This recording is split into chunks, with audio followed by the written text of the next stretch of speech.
hablar acerca del movimiento de la prosperidad, el cual sigue engañando a las personas. Ellos dicen de que Jesucristo vino a hacernos ricos, saludables, materialmente bendecidos y sin problemas.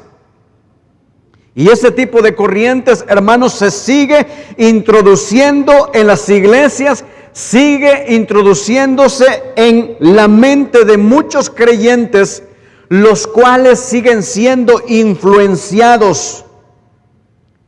Es por eso que en esta mañana nosotros vamos a enseñar acerca de la teología de la cruz, la teología que tiene que ver con el sufrimiento, la cual encontramos en la palabra de Dios. Y en el pasaje, hermanos, que leímos, el apóstol Pedro finalmente había entendido la identidad de Jesús. Él vio claramente que Jesús es el Mesías, el Cristo, el ungido de Dios. Sin embargo, en este pasaje queda, hermanos, claro que Pedro todavía no entendía bien lo que tenía que ocurrir con el Mesías. Él no entendía lo que tenía que ocurrir también con los discípulos. Por eso el Señor está allí para ayudarles a las demás personas, para enseñarles de que la forma de pensar que ellos tenían acerca del Mesías era un poco errónea. Y en este pasaje, hermanos, tiene lugar en esa región donde se están desenvolviendo todos estos milagros, en la región de Cesarea de Filipos, y mientras ellos caminan, el maestro continúa enseñándole a sus discípulos, a las multitudes, como era de costumbre. Y dice el versículo 31 que comenzó a enseñarles, Marcos 8:31, comenzó a enseñarles, oiga esto, que le era necesario al Hijo del Hombre padecer mucho, ser desechado por los ancianos, por los principales sacerdotes, por los escribas, y ser muerto y resucitar al tercer día. Cuando el Señor está diciendo en este pasaje que le es necesario, se refiere, hermanos, que así lo había determinado Dios. La voluntad de Dios con respecto a lo que le sucedería al Mesías se encuentra en la palabra de nuestro Dios. Pasajes como el que se encuentra en Isaías 53, donde describe con lujo de detalles lo que acontecería con nuestro Señor Jesucristo, varón de dolores, experimentado en quebranto. Allí se lee, se habla de lo que pasaría con el Mesías. El Mesías en este pasaje de Marcos se describe aquí como el Hijo del Hombre. Cuando la Biblia habla del Hijo del Hombre se refiere a Cristo. Un pasaje también que se mencionó, o una frase que se mencionó en el libro de Daniel, en el capítulo 7, donde el Hijo del Hombre desciende del cielo, dice la Escritura que se le da dominio, se le da gloria y se le da un reino. Daniel habla de ese Mesías glorioso, y Jesús aquí está diciendo que a Él es necesario padecer, sufrir mucho. Él iría por un camino lleno de sufrimiento hasta la cruz. Y si nosotros leemos el Evangelio, nos daremos cuenta que toda su vida fue una vida de sufrimiento, de rechazo. El pasaje está diciendo allí que Él fue rechazado por los ancianos, por los sacerdotes, por los gobernantes, por los escribas. Yo sé que en más de una ocasión usted ha sentido rechazo de las personas. Y qué feo es estar en esa condición, sentirse rechazado. Y estos religiosos no veían nada en Él en lo que se ajustara a sus expectativas sobre el Mesías. Según el entendimiento de estas personas, Jesús no llenaba lo que ellos entendían acerca de ese Mesías. Sin embargo, Jesús comienza a mostrarles lo que realmente los profetas del Antiguo Testamento habían anunciado acerca de Él. Y en esta ocasión, Jesús no está hablando de una forma misteriosa, es decir, Jesús no les está hablando en palabras, no. Marcos nos dice en el versículo 32 que esto fue dicho en un lenguaje fácil de entender. Dice el versículo 32 que Él les hablaba claramente, es decir, en un lenguaje que ellos podían entender. Pedro y los demás lo entendieron inmediatamente, sabían que estaban hablando de lo que Jesús estaba hablando. Ellos lo entendieron enseguida. Y cuando Pedro entiende lo que va a pasar, a suceder con la persona de Cristo, él piensa humanamente y dice allá en Mateo es un pasaje paralelo al Marcos, pero lo explica un poco mejor. Mateo capítulo 16, versículo 22. Pedro le dice al Señor, dice que tomándolo aparte, comenzó a reconvenirle diciendo, Señor, ten compasión de ti. En ninguna manera te acontezca lo que tú has mencionado. Lejos de ti, Señor, esto no va a pasar contigo. Señor, tú eres el Mesías. Señor, se supone que tú eres como Moisés que daba el maná en el desierto. Señor, se supone que tú eres el Mesías como Josué que lideró a una conquista de la tierra prometida. Señor, se supone que tú eres el Mesías como David, estableciendo un reino triunfante donde todos nuestros enemigos son puestos debajo de sus pies. Señor, ¿cómo es posible que todo esto te acontezca? El sufrimiento, la muerte. Señor, eso no es lo que nos han enseñado. Y lo que observamos es a Pedro intentando enderezar, corregir a Cristo. Sin embargo, es Pedro, hermanos, el que necesita ser enderezado, el que necesita ser corregido. Hace un momento vemos a Pedro acertar, decir con toda verdad, Señor, tú eres el Cristo, el Hijo del Dios viviente, pero ahora lo vemos como que no entiende el plan completo del Señor. Y Jesús sabía que Pedro estaba diciendo lo que había en su corazón. Y también él era como el portavoz de los discípulos. Él hablaba en nombre de los demás. Pero mira lo que dice Cristo en el versículo 33. Pero él, volviéndose y mirando a los discípulos, respondió a Pedro: quítate de delante de mí, Satanás, porque no pones la mira en las cosas de Dios, sino en la de los hombres. Hermanos, y esta expresión al parecer golpeó fuertemente la sensibilidad de Pedro. Imagina a tu querido maestro llamándote Satanás. ¿Cómo es posible?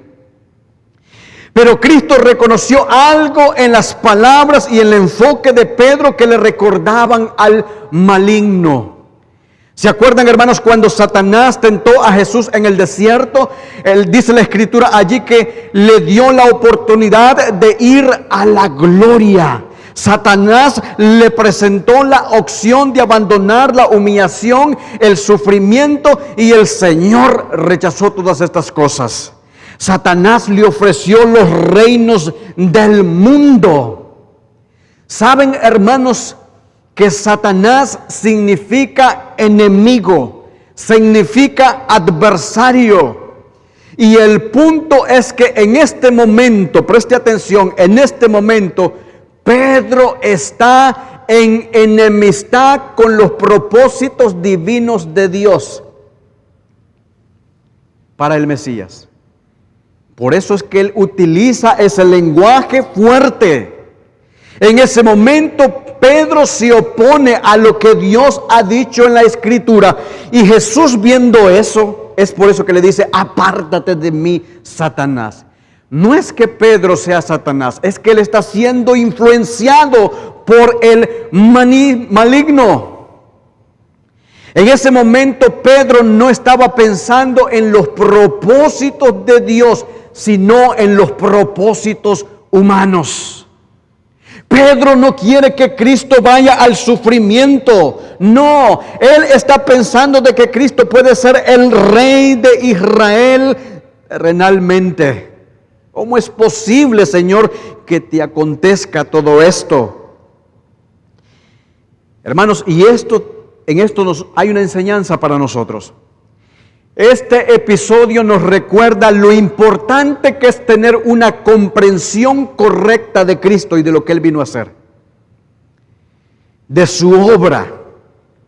Una y otra vez la gente quiere manipular a Cristo, convirtiéndolo en alguien que puedan ellos aceptar a su manera. Ellos estaban acostumbrados a ver a Cristo como un hombre compasivo, un hombre súper inteligente, un hombre que entendía los problemas humanos, y todo eso es verdad. Cristo entiende nuestros problemas, pero la gente, hermanos, no quería entender que Jesucristo tenía que ser llevado por el camino del sufrimiento. ¿Saben para qué? Para que tú y yo pudiésemos ser redimidos.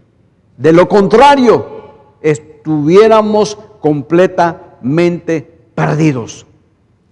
El pensamiento de Pedro es: Cristo puede ser un general militar, un rey, aquel que nos va a libertar del poderío del imperio romano. Pero ese no es el camino que Cristo quiere mostrarlo.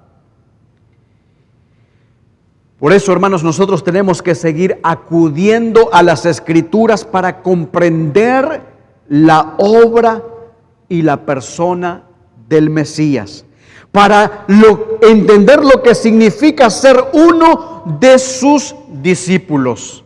Porque eso era lo que quería Cristo, que sus discípulos entendieran quién Él era. Y el Señor, hermanos, revela algunos de los contornos que tienen que ver con el discipulado. Marcos capítulo 8, versículos del 34 al 38, vamos a desarrollar estos versículos. Según estos pasajes, hermanos, hay tres cosas que se esperan o se exigen de los discípulos. Y aquí empiece a ver su vida, hermanos, porque usted es un discípulo del Señor. Si usted es un creyente, alguien que ha venido a los pies de Cristo, usted es un seguidor, un discípulo de Cristo, alguien que aprende del Maestro.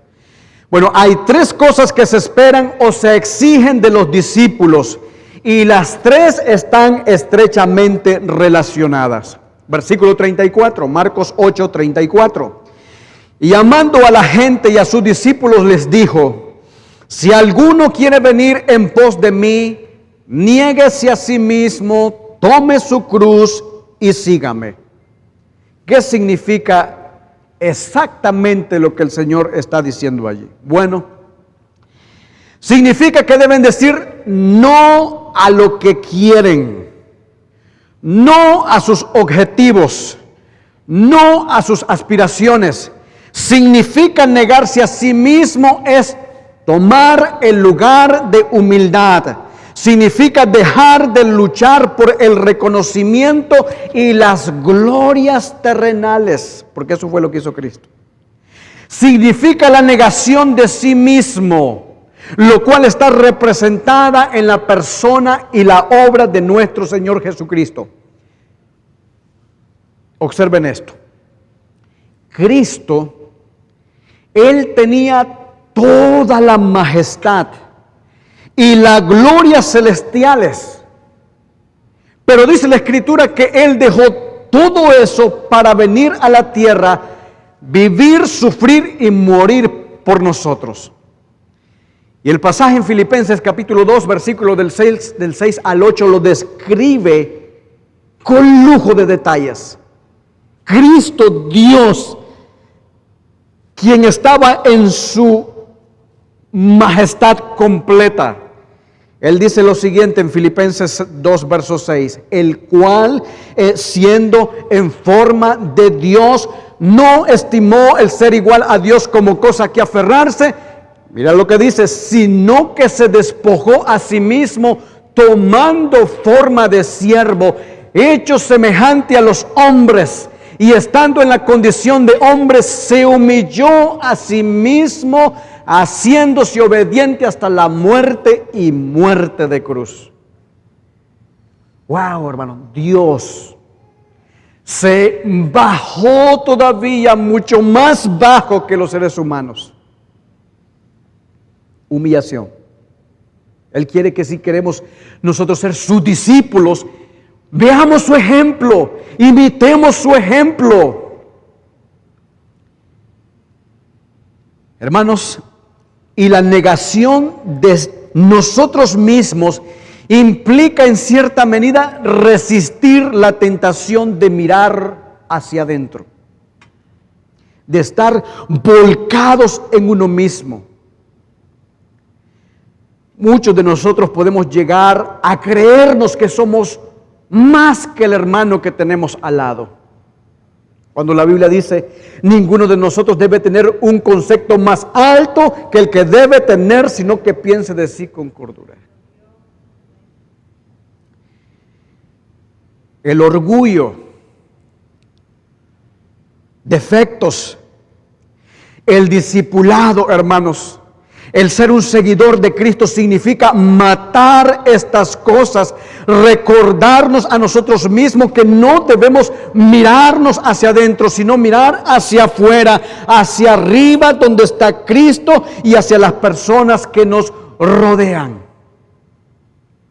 Toda la vida de un discípulo en esta tierra debe ser una vida de abnegación.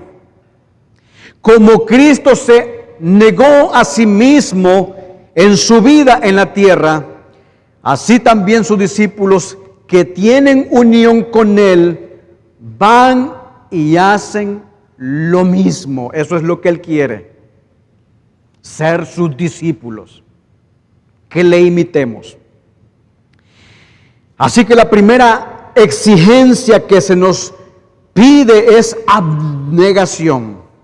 La segunda que los discípulos deben hacer, según este pasaje, es que deben tomar su cruz.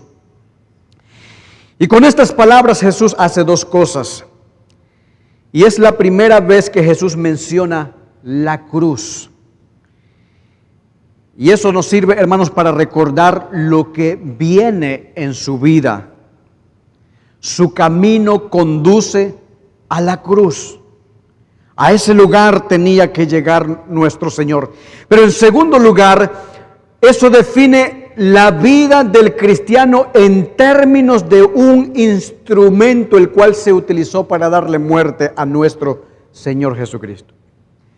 Tomar tu cruz significa, hermanos, llevar el madero de la cruz al lugar donde vamos a morir.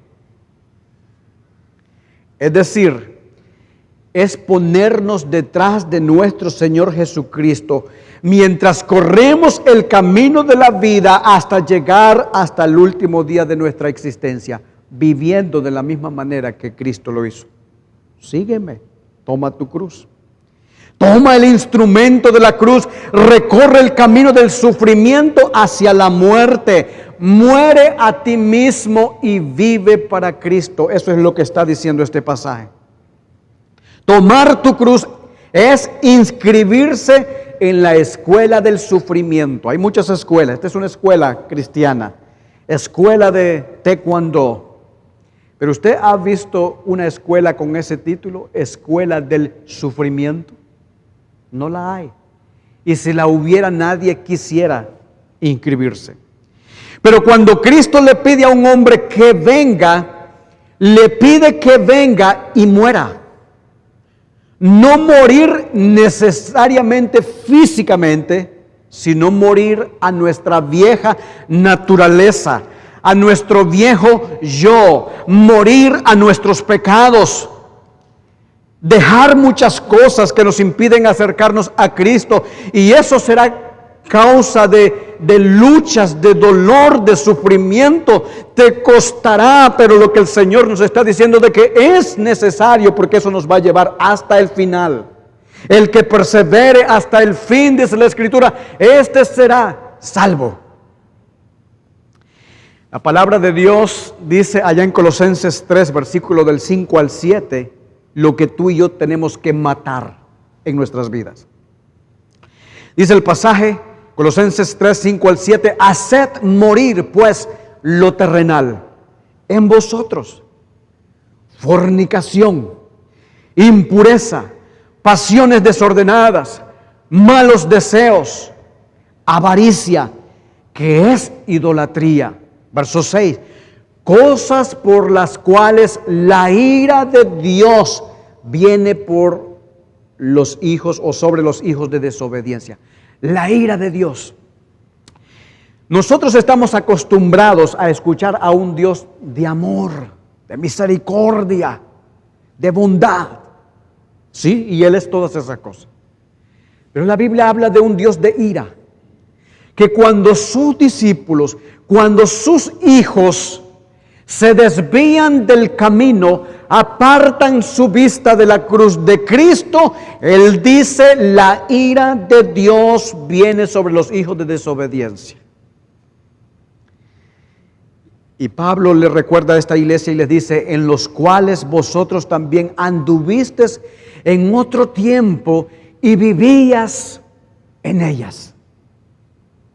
Oh, hermanos, yo creo que usted se acuerda de su vida antigua. ¿Cómo era su vida? Entregado completamente a los placeres del mundo, alejados de Dios, sin conocer y tener un entendimiento claro de la Escritura. Pero gloria a Dios que Dios te rescató. Dios abrió los ojos de tu entendimiento. Dios te dio la oportunidad de venir a sus pies, de reconocerlo, y ahora estás en sus caminos. Y Él pide de que le sigas como un verdadero discípulo. La tercera exigencia prácticamente es eso: seguirlo, según dice el versículo 34. Y esta es la esencia del discipulado. Ser discípulo del Señor significa ser un seguidor de Cristo. Donde va mi maestro, allí voy yo. Donde Cristo habla, yo presto atención. Ir tras Él significa recorrer en este mundo el mismo camino que Él recorrió. Él es nuestro modelo perfecto a seguir. No te fijes en el pastor. No te fijes en los hermanos, en los líderes, porque ellos te van a desilusionar. Ellos son humanos. Cristo es divino y Él cumplió a perfección la ley. Y Él es nuestro máximo ejemplo a imitar. Por eso Pablo dijo, sed imitadores de Cristo, o sed imitadores de mí como yo de Cristo. Y eso es una tarea bastante difícil, dura, a la cual nosotros debemos de llegar. El modelo es exactamente lo que dijeron Pablo y Bernabé. Mire, él les habló claro a los cristianos, es necesario que a través de muchas tribulaciones entremos en el reino de los cielos, a través del sufrimiento. Allá en 2 de Timoteo 3:12 dice la Escritura que todos los que quieren vivir piadosamente, preste atención, los que quieren vivir agradando a Dios van a sufrir persecución. Porque el mundo va a decir, qué rara esta persona, no encaja con el sistema que tenemos. Los que quieren vivir piadosamente, agradando a su Señor, dice el pasaje, van a sufrir persecución. No debemos esperar la gloria aquí, sino en el más allá. Por eso, mis amados hermanos, el seguir a nuestro Maestro, debemos esperar dolor, sufrimiento, una cruz, abnegación, porque usted y yo entendemos que vivimos en un mundo desordenado, roto, hay mucho dolor, mucha confusión, todo eso debido a la ruptura del pecado. Enfrentamos a diario la lucha constantemente por los pecados. Pero el Señor dice que habrán momentos donde cruzaremos por valles de sombra de muerte, recorriendo este camino de la cristiandad, de la vida.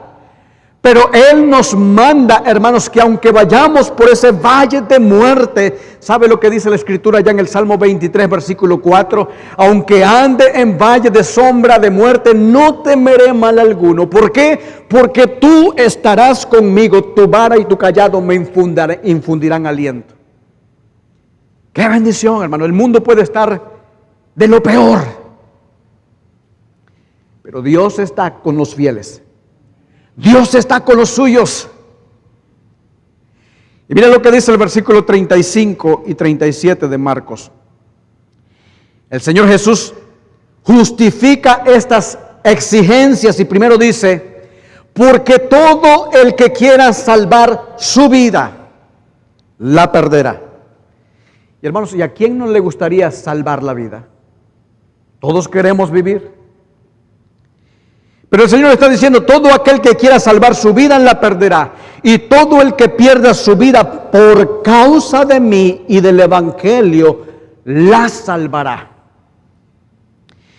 Esto significa, hermanos, que quien pone como prioridad sus propios intereses y no los de Cristo, acabará perdiendo su vida. Acabará perdiendo su vida, acabará perdiendo lo que intenta proteger. Es por eso que el Señor lo dice: todo el que, la contraparte de este pasaje, todo el que pierda su vida por causa de mí y del Evangelio, éste la salvará. En otras palabras, quien pone a Cristo y sus intereses, es decir, su Evangelio, como prioridad en su vida, esa persona será protegida. Y también sus intereses, el Señor lo preservará en última instancia. Si miras a Cristo y hacemos de Él nuestra prioridad, todo lo demás caerá en su sitio. Eso es lo que dice la palabra de Dios. Ya en Mateo 6:33, buscad primeramente el reino de Dios y su justicia. ¿Y qué dice? Y todas las demás cosas vendrán por añadidura. Lo que Cristo está diciendo aquí, hermanos, es de que si Él es nuestra prioridad máxima en nuestra vida, Él se encargará de lo demás. ¡Qué bendición, hermanos! Yo espero que ustedes entiendan esto, hermano. Porque tener a Cristo como prioridad se reflejaría en nuestros hogares, en la iglesia.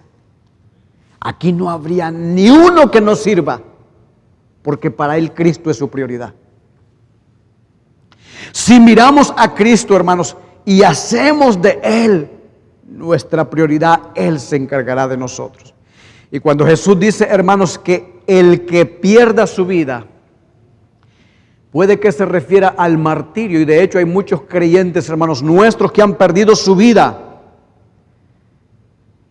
Y de hecho hay quienes están llamados literalmente a dar su vida por Cristo. Y eso ha ocurrido a través de los siglos. Pero la mayoría de los cristianos, yo creo que ahí estamos incluidos nosotros, la mayoría de los cristianos, nuestra vocación es simplemente hacer de Él nuestra próxima prioridad. Cristo, Evangelio, que se conviertan en todo para nosotros. Y el resultado de todo eso es que Él promete cuidarnos hasta la eternidad. Salvar nuestra vida aún después de haber muertos. Hermanos, eso fue lo que pasó con la vida del apóstol Pablo, que antes de convertirse se llamaba Saulo, el cual dice la Escritura que era un fariseo celoso, perseguidor de la iglesia, persiguió a los cristianos del primer siglo. Y según sus palabras en Filipenses 3, él confiaba en la ley y según lo que él hacía, él estaba obedeciendo la ley hasta que un día vino Cristo a su vida y puso todo patas arriba. El gran Saulo de Tarso estaba tirado en el suelo cuando se enfrentó con Cristo. Ese hombre, Saulo, que se creía la máxima autoridad, que tenía el poder para arrastrar a los cristianos, encarcelarlos y hasta dar su voto para que fuesen asesinados. Cuando él se encuentra con la persona de Cristo, hay un cambio total en sus vidas. En ese encuentro dice la Escritura que él se postró prácticamente en el suelo y desde ese momento dice la Escritura que él comenzó a perder su vida terrenal por entregarse por completo a Cristo. El gran Saulo, aquel hombre que se sentía importante, Dios lo cambió. Dios cambió su corazón, hasta el nombre le cambió. Saben que el nombre significa, el nombre de Saulo, que se le cambió de Saulo a Pablo, viene del latín y significa algo como un hombre pequeño. Saulo era un hombre pequeño. El gran Saulo, el que se creía el grande, Dios lo estaba convirtiendo en alguien pequeño. Él murió para sí mismo. Y ahora él vivía para Cristo. Por eso en sus cartas él dice: para mí el vivir es Cristo.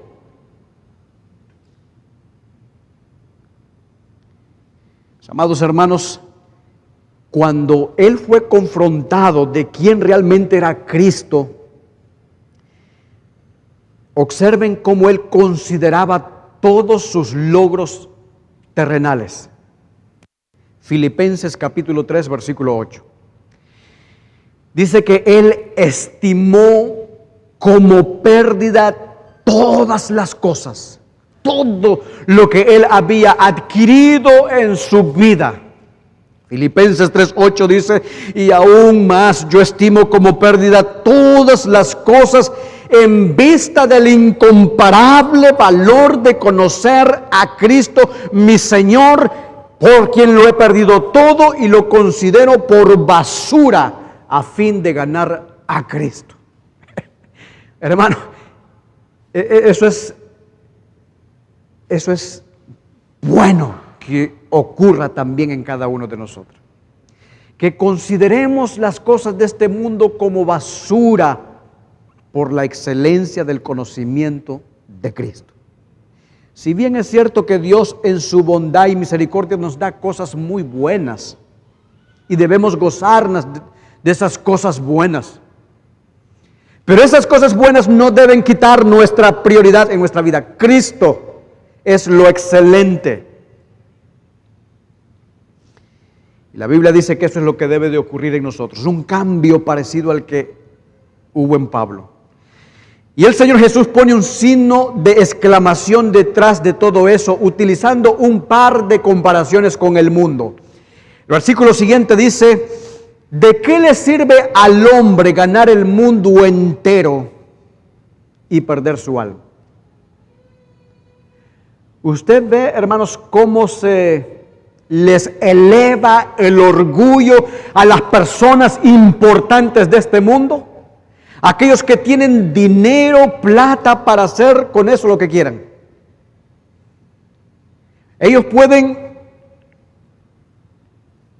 incluso, hermanos, acribillar a cualquier inocente en la calle y con el dinero y la plata que tienen salir libres.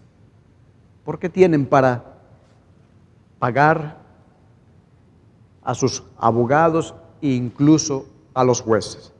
Pero el Señor está diciendo: ¿de qué le sirve a un hombre ganar el mundo entero y perder su alma?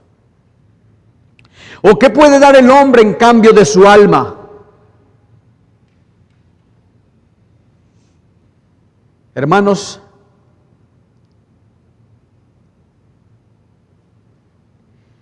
podrías velar por tus propios intereses, podrías salir adelante en este mundo con toda la plata y las riquezas que tenga, podrías tenerlo todo, pero ¿de qué te sirve todo eso para la eternidad?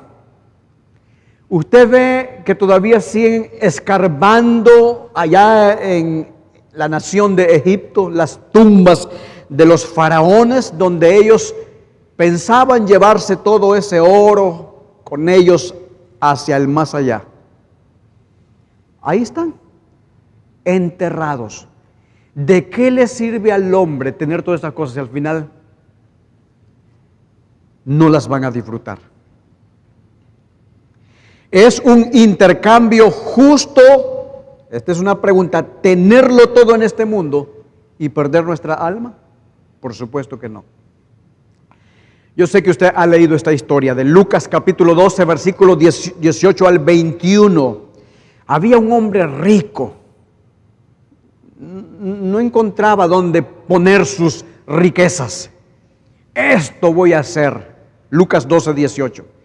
Yo voy a derribar mis graneros, los voy a edificar mayores y allí guardaré todos mis frutos y mis bienes. Versículo 19, y diré a mi alma, alma, muchos bienes tienes guardados para muchos años. Repósate, come, bebe, regocíjate. ¿Acaso muchos de nosotros no estamos preocupados haciendo tales cosas? Mira, vamos a trabajar aquí y allá, aunque tenga que trabajar los domingos, porque quiero comprarme una casa, quiero comprarme una finca, quiero comprarme un terreno, para que cuando lleguen los días, cuando ya no tenga fuerza, allí está lo que va a cuidar de mi vida. Muchos bienes tienes guardado para muchos años, repósate, come, bebe, regocíjate. Pero Dios le dijo, verso 20, necio, esta noche vienen a pedirte tu alma y lo que has provisto, ¿de quién será? A lo cual el Señor responde allí, dice, así es el que hace para sí tesoros en la tierra y no es rico para con Dios. Hermanos, ¿están claras estos pasajes para ustedes? Yo espero que sí, hermanos. Yo espero que cada domingo que enseñamos la palabra de Dios, vayamos haciendo cambios en nuestra vida. Poquito a poco, el Señor no nos exige que de inmediatamente hagamos tales cosas. Poquito a poco, según Él nos vaya dando el entendimiento, vayamos haciendo esos cambios. Hay gente que dice que prefiere tener su idea del cielo aquí en la tierra y arriesgarse lo que pueda traer en el futuro. Hermanos, ¿saben que si nosotros desobedecemos a Dios, hay un lugar de tormento para todos aquellos que rechazan, pisotean la sangre de Cristo, el cual se llama infierno? Y de hecho Jesús habló mucho más del infierno que de otras cosas. El infierno es real. Y si alguien no cree en Cristo,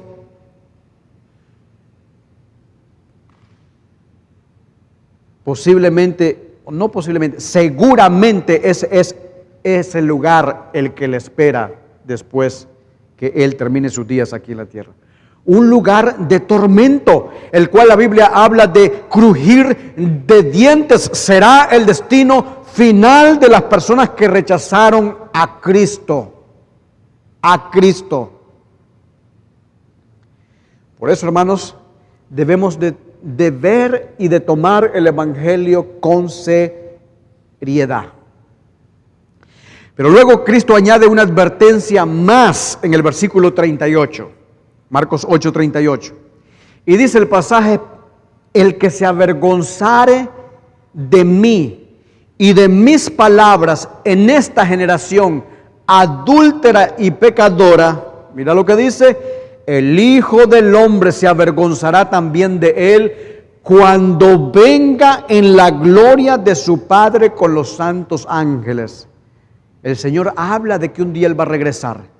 Hay quienes se avergonzarán de Cristo, según Cristo lo pone en este pasaje, de sus palabras, de su evangelio. Y eso sucede en un mundo en el que hay pecado, en el que hay infidelidad. Pero hay consecuencias cuando una persona se avergüenza de Cristo y del evangelio. Y las consecuencias pueden no ser evidentes de inmediato, pero algún día se harán claras. ¿Cuándo? El pasaje dice allí, cuando Cristo regrese en la gloria de su Padre con los santos ángeles, entonces se avergonzará de aquellos que se avergonzaron de Él. En otras palabras, el Señor Jesús solamente va a reconocer a los que son suyos, los que son de Él, aquellos que no se avergüenzan de sacar su frente en alto y decir, yo soy creyente. Y pueden decirlo en sus trabajos, en las escuelas, en sus hogares, en sus vecindarios. ¿Saben que el apóstol Pablo dijo eso allá en Romanos capítulo 1, versículo 16? Yo no me avergüenzo del evangelio porque es poder para salvación a todo aquel que cree. Y tú has creído en eso. Hermanos, la otra parte del versículo 38 es una hermosa y alentadora promesa, la cual la encontramos también en Hebreos capítulo 2, versículo 11. Dice la Escritura que Él, Dios, santifica a los que son santificados. De uno son todos, por lo cual Él no se avergüenza de llamarnos hermanos. Cristo, el Hijo de Dios, no se avergüenza de llamarnos hermanos a nosotros. Entonces, ¿qué caso tiene de que nosotros nos avergoncemos de Cristo? En el último día, Jesús no se avergonzará de llamarte hermano, hermana. Si realmente estamos descansando y confiando en Él. ¿Recuerdan ese otro pasaje que dice, el que hace la voluntad de mi Padre, dijo Cristo? Esto fue los discípulos le dijeron, Señor, allí está tu mamá, allí están tus hermanos. Y Cristo les dijo, mira, el que hace la voluntad de mi Padre, ese es mi hermano y esa es mi hermana.